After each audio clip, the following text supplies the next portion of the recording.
Good morning. Welcome to Australia and welcome to Australian Book Travels.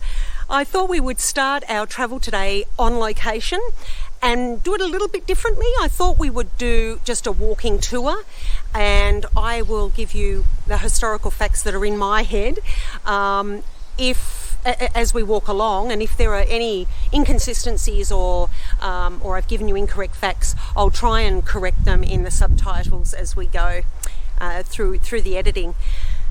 So we're in Maldon today, which is in central Victoria in the notable gold rush triangle of Ballarat, Bendigo, Maryborough. All that central region was very much hit by the gold rush in the 1850s.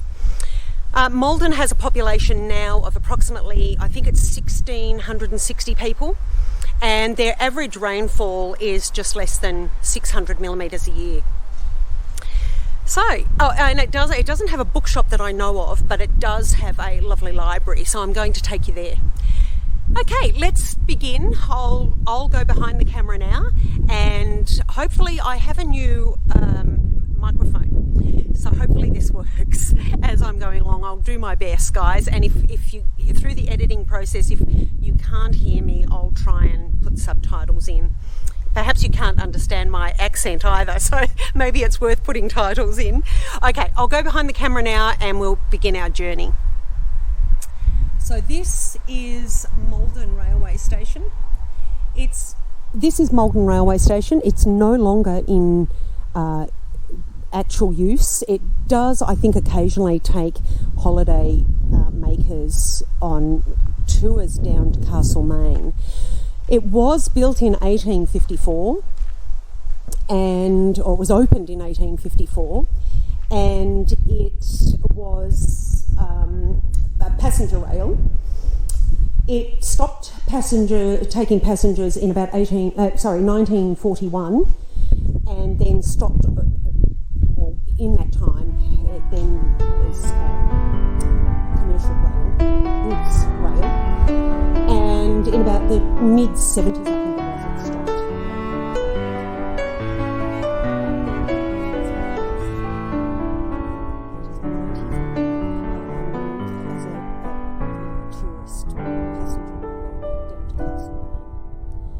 So I'll take you down to the end of the platform here. It is a lovely railway station. And we'll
just a real refreshments room and a waiting room for all of the travellers, the booking room and the station master, and that's the door that we came in with the ticket box and the beautiful old adverts. Oh, look at that, they're lovely, really beautiful. Okay, and it's all, I'll just take you, the camera may bop around a bit because I'm trying to concentrate on walking and giving you the history and trying to see what I'm videoing for you as well.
Okay, we're just on the outskirts of town.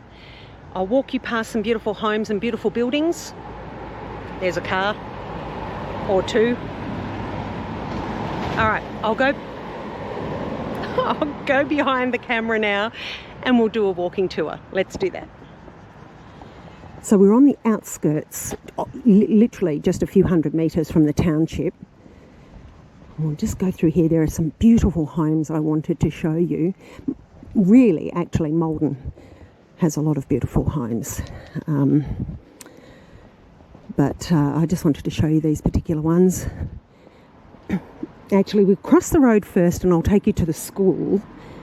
Let's cross the road. Now, one thing I must say before we go on, Maldon is in Jajarung country, and the traditional landowners here. You may, in my videos, hear me use such terms as Indigenous, traditional owners, Aboriginal, First Nations. They all mean the same thing. It's just, I'll be honest with you, I'm not sure which one is politically correct.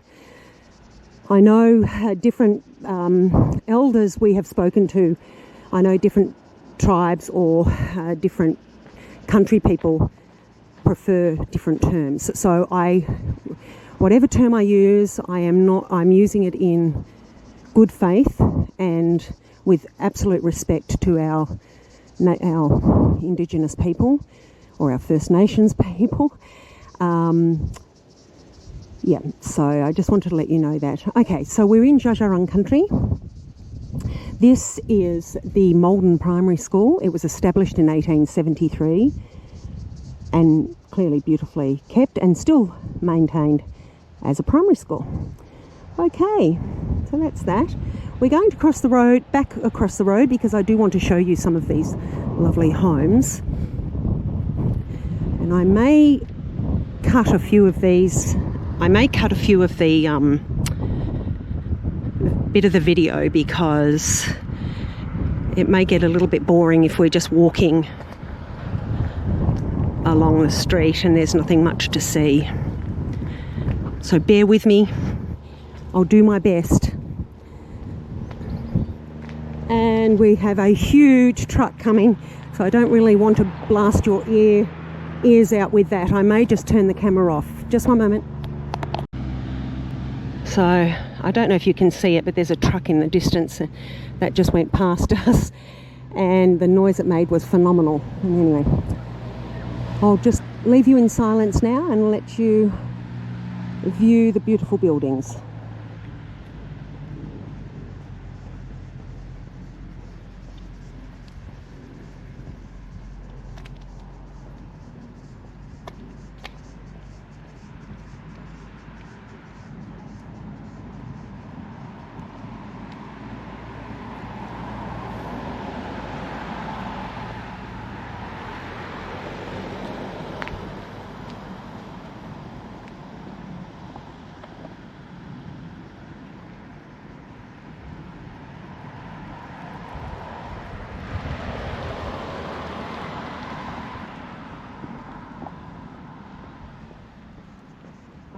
Doing that before.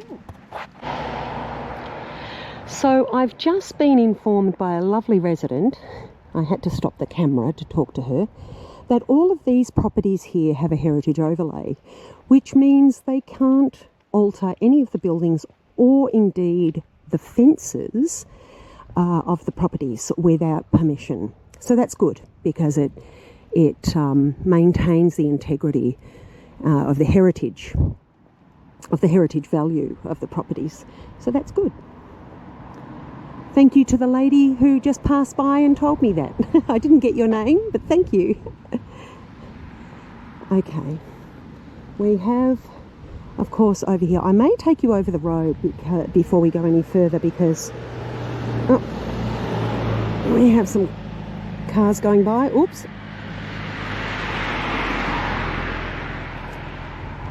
This is very typical Australian cottage with the smaller windows to keep the sun from bleaching furnishings and curtainings.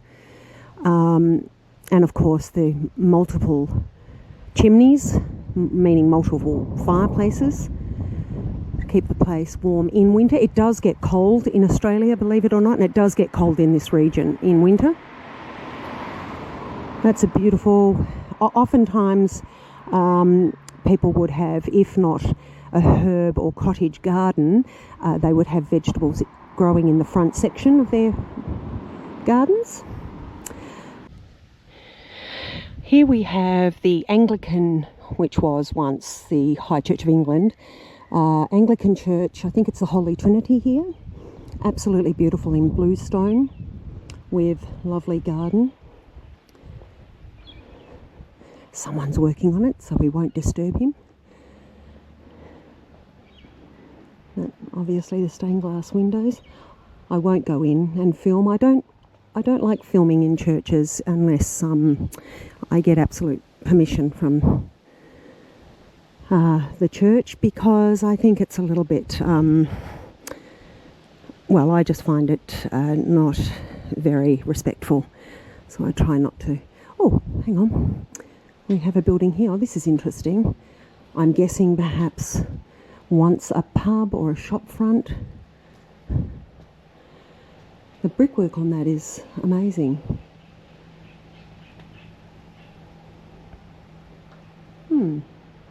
Okay. I will turn you back. I just want to show you the library that we'll be going into.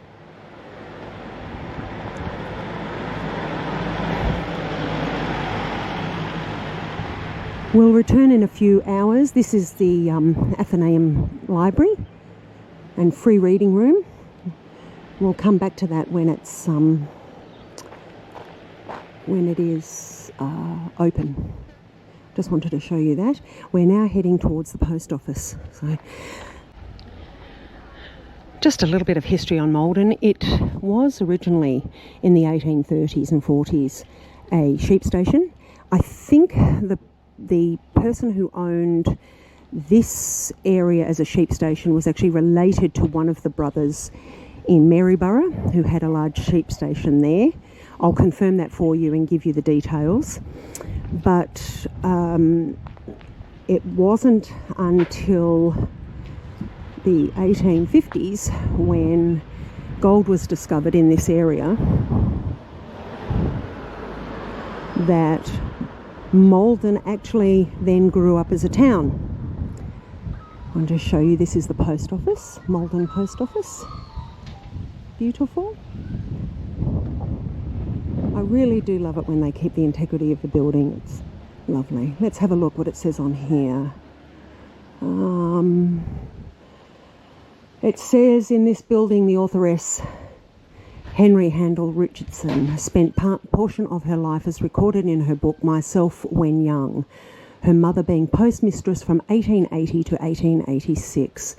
The plaque is erected in her memory by Maldon Progress Association in 1968. So that is Maldon Post Office. Yes, so Maldon began as a sheep station, and it wasn't until gold was found here and in the surrounding region that a town sprung up. Now, it was never, I don't believe it was ever as wealthy as, or there wasn't as much gold found as there was in Bendigo and Ballarat and even Maryborough, but clearly enough to warrant the infrastructure required for a town.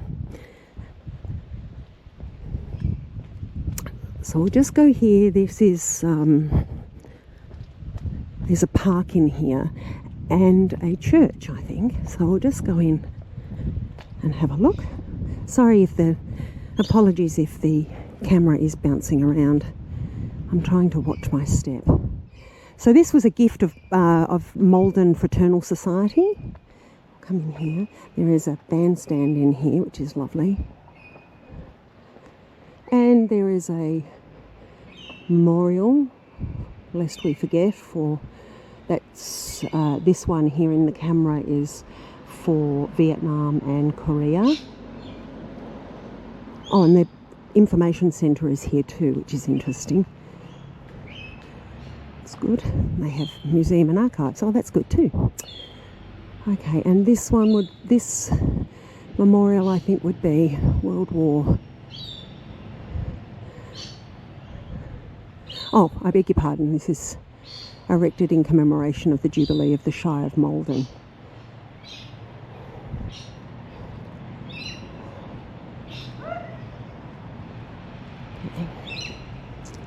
So just showing you the age of the trees there. They've got quite a decent age on them.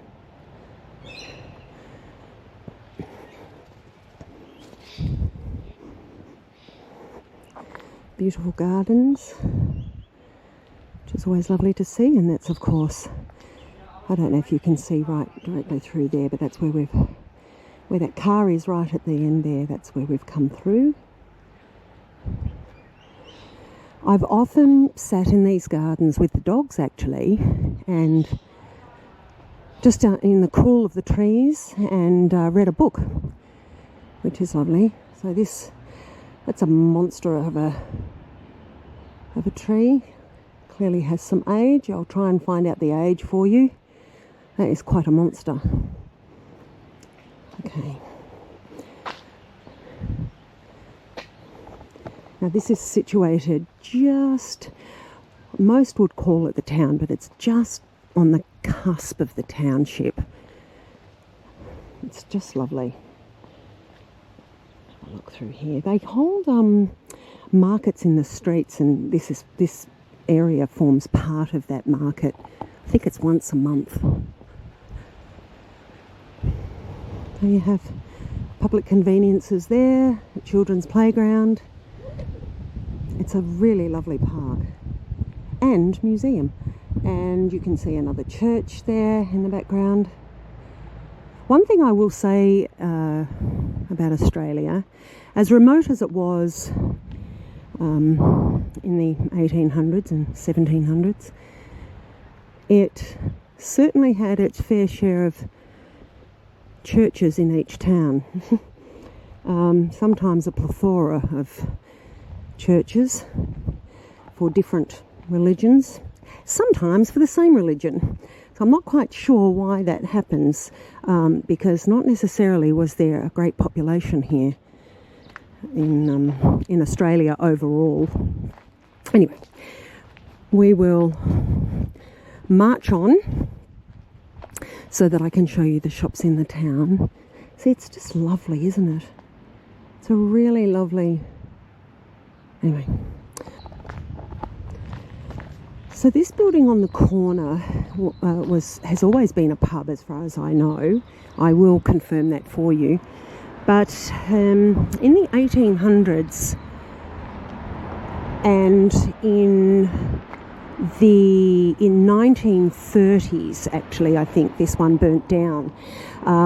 In the 1930s, definitely Victoria went up in a massive bushfire, and lives lost, property lost, towns lost. And I have a feeling that this pub was burnt down, and I'm sure there is a plaque on the building that says exactly that, and I'm just trying to look for it for you. Let's have a look. We'll go around here, have a look. That's obviously where the beer and alcohol was stored. You can see, I don't know if you can see it on the video, but you can, it's all bluestone cellar. I'm sure there is a plaque up here that tells us it burnt down. It has, over even the last 10 years, had a couple of changes of hands, I think, that I know of. Nope, no plaque, so I can't give you the honest truth on that. I will have to research that for you.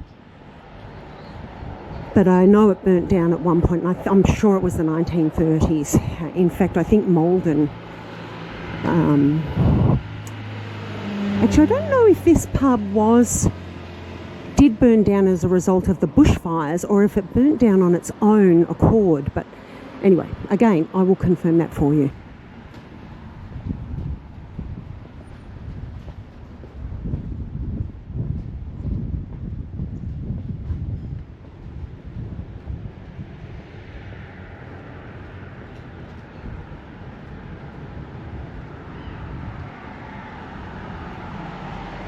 I'll take you on either side of the street, and then what we'll do is, as we are on each side of the street, I'll give you a view of the opposite side of the street, just so that you get a better indication of what the town is like. Come back, and we'll just continue on the way here.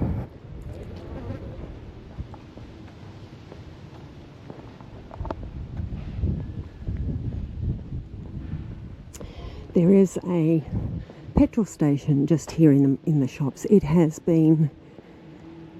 historical. It has been a petrol shop, or in the early days, an area for horse and carts to rest. But it has always been a place of refilling or refueling or resting, which is quite an achievement. And I'll get the date on that for you. It's the Freemasons Hall, which is now, looks empty now, but it was actually a quilting place. This, I will step back and just show you. This was actually originally a tea shop. As you can see, there's bushels. The sign is, I believe, covered under a heritage overlay. So it must remain there.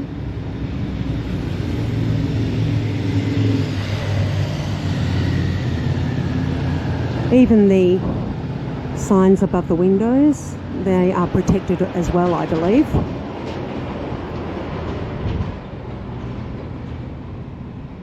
And beautiful stonework on the buildings and the walls, fences.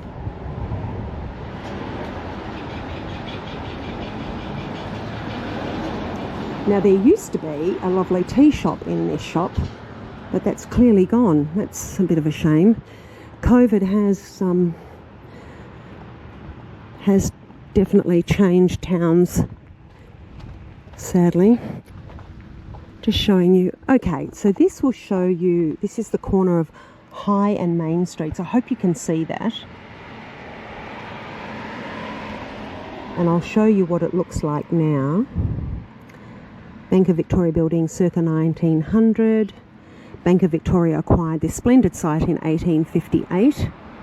So that is that building that has been vastly changed. As you can see, it's there, and then that's what it is now. So it's cut off the corner of it's taken away the door. So we'll just have a look. That's what it looks like now, this town. Beautifully covered in by trees. So that's the view there that you had in the photo. Okay, so let's keep going. So this is where effectively the real town sort of finishes, or the shops and things like that. So we'll just walk over the road and then I can show you the rest of the town. You may also notice in the video as I'm walking along, they have these beautiful deep bluestone and other stone. I'd say that's renovation or restoration works, but they're bluestone storm drains with beautiful bluestone bridges across. Just have a look. There's a lovely little cottage there. Beautiful. So that's where, on the other side of the road, that's where we've just walked. It is going to be a little bit difficult to see because there are vehicles parked in the street. Well, I won't be able to show you this sign, unfortunately, because the sun is beating down on it. But it says here, and I'm presuming it's talking about these shops here, is the Beehive stores, Warnick Brothers Beehive stores, circa 1875. And it says here, from 1854 the town grew rapidly. That was when gold was discovered. I don't think I finished telling you that, did I? The town popped up after gold was discovered, or because gold was discovered. All of these shops popped up, and It is a significant historic town. It's look, you can see that beautiful Bushel shop from here. Isn't that just gorgeous? And the place beside it, it's just beautiful. They I had a dream once of having a bookshop in there, but I don't think that will ever happen. So the shops along here, and the beautiful flagstone under the verandas. Yes, so the Indigenous people were pushed out from this area. This was their hunting ground and also their source of sustenance and source of materials for trading with other tribes.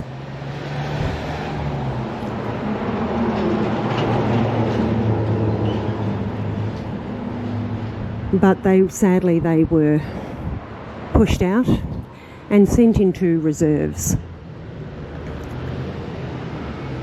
And this area, of course, apart from the township, it would have been effectively decimated, the woodland and creeks and things, because the mining of gold took precedence and dramatically changed not just this town but many other towns. And I'm not talking the town, I'm talking the environment. Rivers were changed, the European man changed the course of a lot of the rivers, and which then brought problems. It brought problems of its own.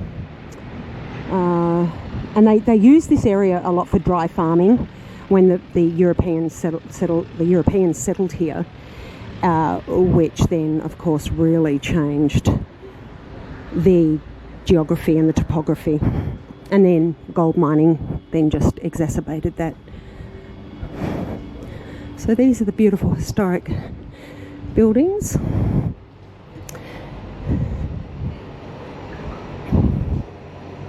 Now this place just here, that's just in the camera now, that used to be, with the awning and everything, that used to be a petrol station. But with that having been gone now many years, probably the 70s I think, it's been changed into all sorts of things, but obviously now it's a lovely meeting area to eat and sit with a cup of tea or coffee, so that's nice. Okay, back we go, back up the street.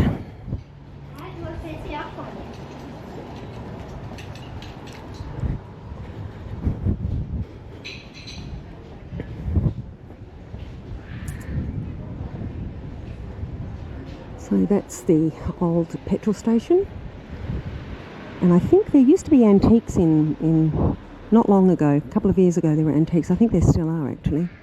Anyway, we'll go up a little bit further. You can see all the beautiful buildings.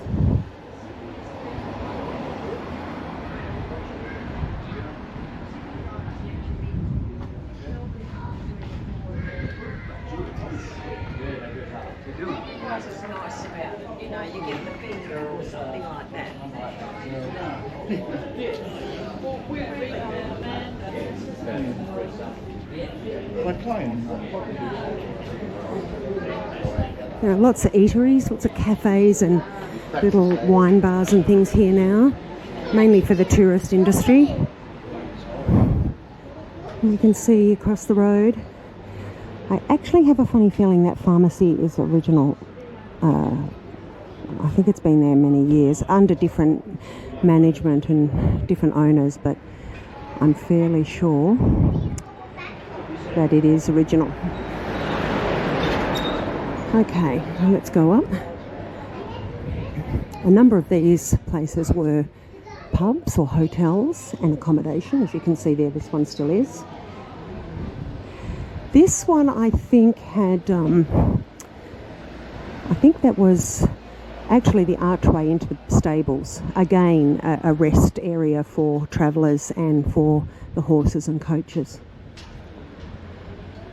I'll give you a lot more history. I've got a little bit of research for you that I can pop in the video. I didn't actually I wasn't going to talk this much, but it's funny what you can do when you're videoing and you find little bits and bobs that you want to talk about. So that's 1854, MacArthur and Sons. That's now antiques and little, I think that's all antique. It was 2 shops. It's really odd, this one here, because you can't actually see it in the video, but the dividing wall between that shop and this one is actually on an angle, which is really quite odd. And I have a funny feeling it was originally just one building, one premises. I don't think it was ever 2, which is indicated there by the MacArthur and Sons, but I'll certainly give you a bit more of an update on the history of that. And as you can see, all the streets have these very wide bluestone storm drains. That's the back of the MacArthur and Sons building, which is just lovely. You can see the lead light. I don't know if you can see it in the video, but there's a lead light window. And then actually it says there it's a garden for the bakery. And the bakery is just up here. Historic bakery. I think you can see it in the screen now. That's actually very busy usually. It's Monday today. I'm videoing this on a Monday for you. And they're closed, sadly. Otherwise I would have stopped to have something to eat and drink. So this building here was established in 1866. It was the Scotch Pie House. And then we've just walked along the section of street on the right-hand side. We've just walked along that. And the first building there on the corner is the Phoenix Buildings, built in 1906, I think. So this is accommodation here, actually, Beehive accommodation. And at the front here, yes, they have, they used to have, yes, antiques and things. So this one, it's a Beehive market. It's a really funky looking building. So now we're looking back down where we've just walked along. We're walking back down the street, and I'll take you to some other more significant places, like the historically significant. I mean, the such as the church, and I mean that architecturally and so forth. All of this has significance. Believe it or not, there is a house behind there. A beautiful little walkway down the side of the shops, which is lovely. That would have been somebody's home once. If it's not now, it still is. And they've probably closed the shop front, I would say. Now this was a Baptist church in 1865, I think. But it's now, I don't even know if it's still a church. I think it's a residence. Look how gorgeous that is. I think I said in another video that the Sunday house, it's luxury accommodation, there you go. I think I said in one of the other videos, I'm a history fanatic. I do love history. And not so much always the dates and things like that, but just that recognition that some craftsman has built this, or people have lived their happy lives or sad lives or worrying lives, whilst they've been walking along the street or whilst they have been living in their homes. I always find it interesting. I think, who were they? A lot of people, unless they're significant like a scientist or a politician, a lot of people just fall into the cracks, really, of history. That's quite steep down there. Can you see that? That's quite steep. And we're standing on one level of road or footpath, and that's quite steep. And I can tell you it is quite steep walking it too. Yes, so I always, even when I have renovated a few old homes, and I do it with respect and love, because I always think that somebody has loved that home and somebody has maintained a life in that home. And I always think that whenever I see homes, who's walked out that front door, and what problems did they have, or what enlightenment or love did they have in their life. It just, I don't know, maybe I'm sentimental. That's the problem. I have been told that. So, but I think it's really important to maintain the history and in some way keep the ordinary person alive, the through history. I mean, they've had their struggles, and oftentimes they've worked hard, and they've had their loves and their losses and their grief and their wonderful things happen to them, and they deserve to be remembered, if not by family or friends, then someone like us, where we appreciate what they've been through. And that's lovely. Now, who walked through that door? Who greeted people at that door? What were they thinking? Where were they going? Very typical Edwardian home there. And just go up here a little bit. There's a few beautiful homes up here. I'm hoping you're not getting the wind there in the microphone. Here we go.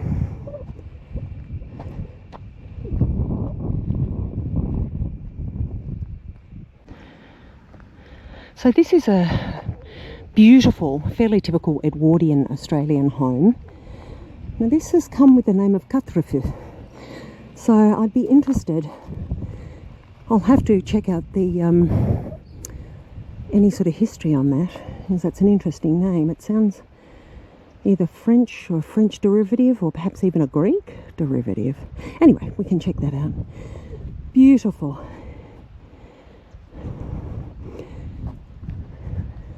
A lot in Australia, because we have, or in the past we have had wide verandas to keep the sun off the windows and the old furnishings.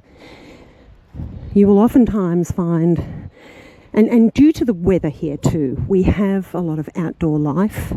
That's what really Australia is about. And so in the 1800s and 1900s, they built verandas so that they could entertain and sit outside. Look, okay, this is National Trust.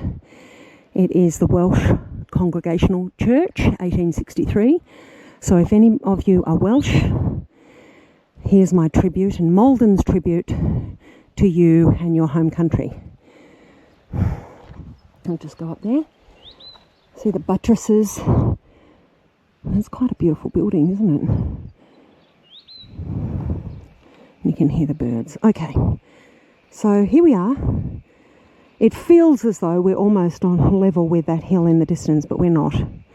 I'm exaggerating, but it is it's quite hilly. Okay, let's go across here and have a look. You'll also notice here that Maldon has maintained not only the bluestone drains, they have bitumen roads, but in places like this, they've left it as crushed rock with no drains. And I think that's lovely. I think it adds to the atmosphere and gives you a feeling of what it would have been like when it was first settled here. European settlement, that is. Sorry, the camera turned off again. It's overheating. I'll be quick with this one. This is a flowering gum with the gum nuts that May Gibbs was the famous Australian author that some time ago I did a book review on her, or a review on her. Very famous Australian author in the 1900s. Now this tree, yes, it's a flowering gum. And I don't know if you can see, but the bees are using it as a local cafe.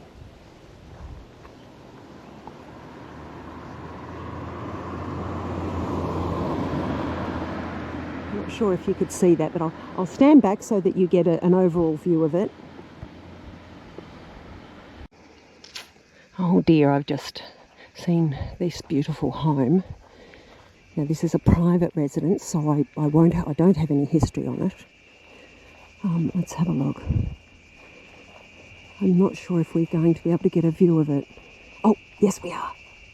Woohoo! So there it is. Now that is lovely. That has the concrete steps and buttress of the step wall.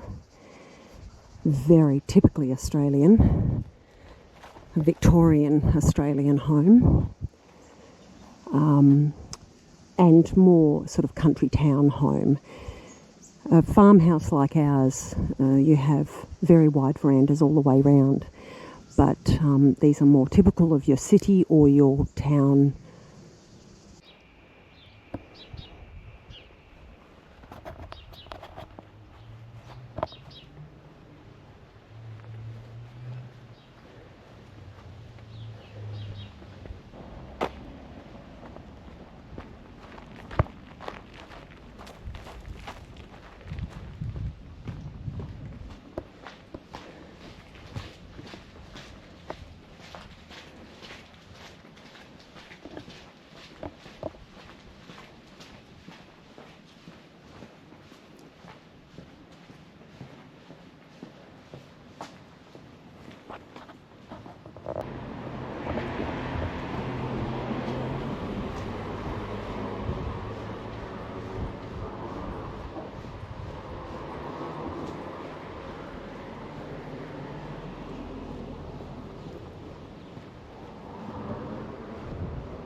So the plaque on this gate is telling me that this home here was the parsonage to the church that we've just seen.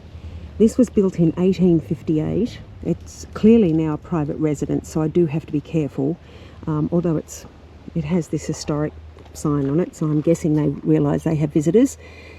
And it was the parsonage up until 1954, when it turned into the Matthew Morgan Memorial Home and was used as a retreat for lay preachers, so retired lay preachers. That is fantastic, isn't it? Beautiful home. We'll just leave them in peace now. I'm guessing they'll have a lot of visitors doing this sort of thing.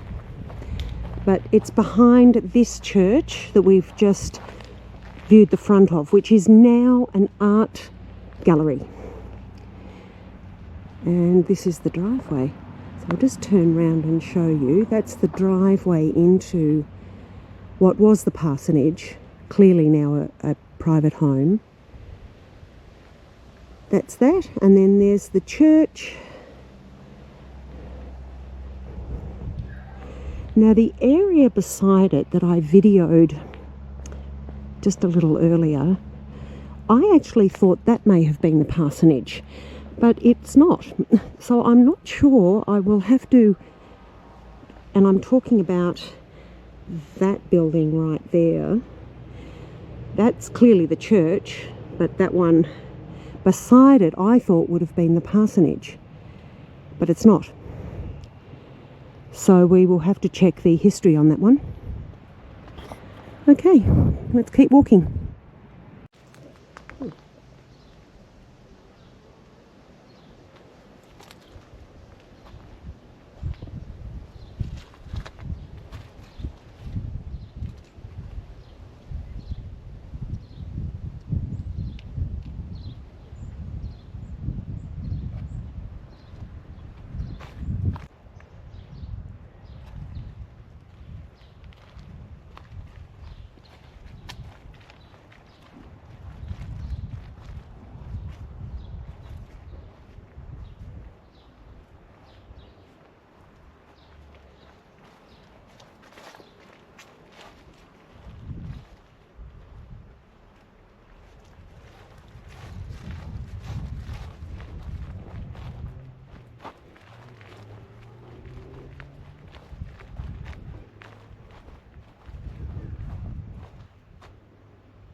Oh my goodness.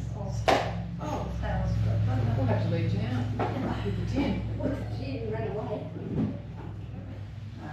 35. 600. 600. What's your surname?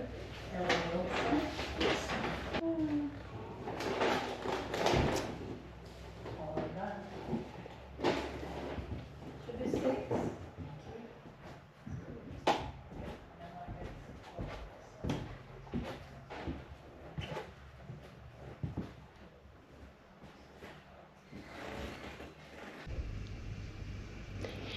I just wanted to show you a fairly typical miner's cottage here in Australia.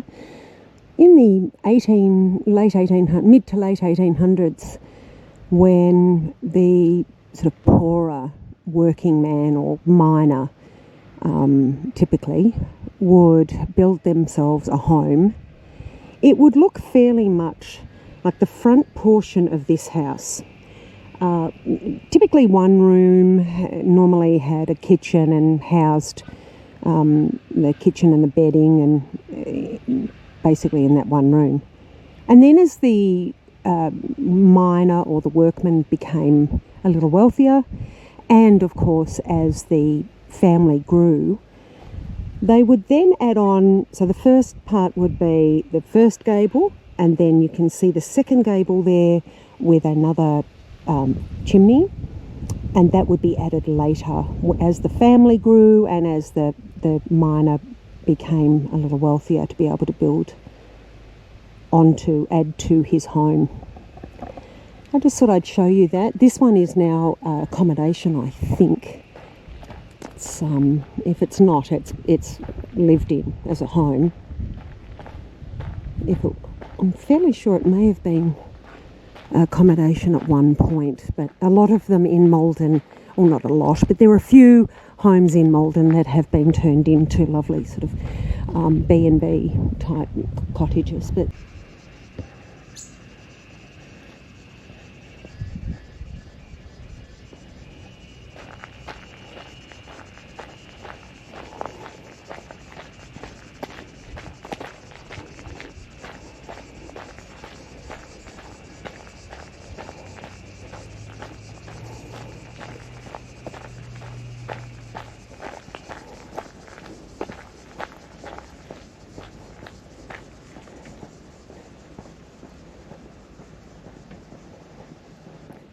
So this is another flowering gum that we come across, and you can see the bees are using it as their local general shop, their general store.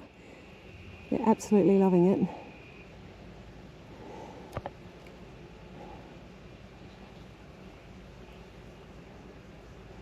So that's a flowering red gum.